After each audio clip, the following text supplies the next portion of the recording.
बहुत सुख भाई नहीं देखो बहना ना जो बेचात रह सके 2 लाख काठ आज हो गए 5 लाख काठ।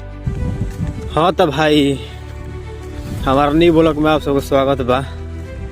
देखिए हमारा है गांव के रोड है ठीक ना भाई, तो एक खातिर तो बहुत मार भरी है भाई ठीक न। रोड नहीं कली हमारा जमीन जाता बाकी आज बन गई बा तो बहुत दुख सुख बा भाई, दुख नहीं के बहुत सुख भाई नहीं के देखो बहना ना जो बेचात रह सके 2 लाख काठ आज हो गए 5 लाख काठ तो गर भाई सुख बा।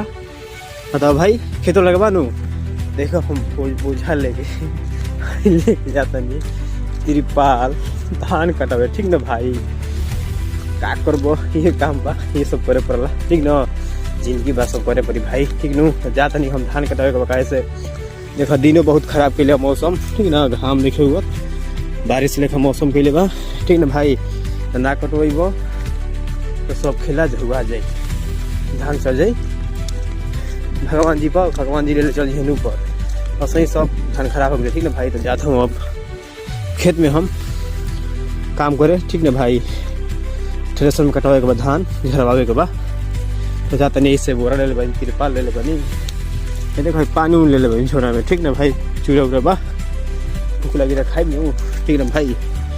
तो देखो सब भैया तो सब भाई प्याज रोपल बा, प्याज के गाछी बा ठीक ना भाई सगरो देखो सब धान को दिखाते भाई ठीक ना भाई। ये हमारे गांव के नज़ारा बा ठीक ना भाई, किसान आदमी है जो हमनी के कोनो बार आदमी देखी जा ठीक ना भाई। देखिए सब प्याज के गाछी डल है ना भाई ठीक ना, सब जाते हो करते करते अपन खेत में। चलो भाई वीडियो लास्ट करता नहीं, बाय।